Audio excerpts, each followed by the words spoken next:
আসলে তফসিল ঘোষণা হয়েছে আসলে অনেক দিন পর। তো আমাদের এটি নিয়ে প্রত্যাশা অনেক বেশি, আমাদের যেহেতু আমাদের বহু আকাঙ্ক্ষিত একটি ডাকসু হতে যাচ্ছে।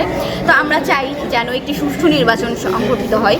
কিন্তু আপনারা যেমনটি জানেন যে আমাদের এখানে বাইনারি তৈরি হয়ে গেছে অনেক আগে থেকেই, যে একটি পক্ষ চাচ্ছে না ডাকসু হোক, একটি পক্ষ চাচ্ছে ডাকসু হোক।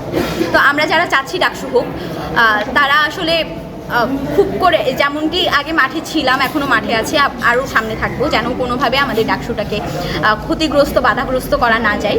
এবং অবশ্যই আমরা যেমনটি অন্যান্য ক্যাম্পাসে দেখেছি যে তফসিল ঘোষণা হওয়ার পর অনেক ধরনের নাশকতা তৈরি হয়েছে।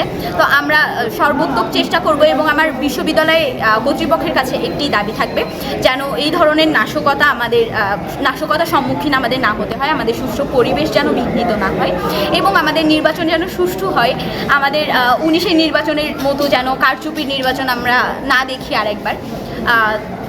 এটাই হচ্ছে দাবি থাকবে আর কি। কোনো দলের আধিপত্য দেখছেন কিনা? কোনো দলের আধিপত্য বলতে আমার মতে জুলাইয়ের স্পিরিটকে যারা ধারণ করে তাদেরকে আসলে স্টুডেন্টরা পছন্দ করে, কারণ তারা স্টুডেন্টদের কথা বলে, তারা স্টুডেন্টদের দাবির কথা বলে আসছে সেই 19 সাল থেকেই বা 18 সাল থেকেই। সুতরাং তাদেরকে পছন্দ করা হয়তো যুক্তিযুক্ত এরকম।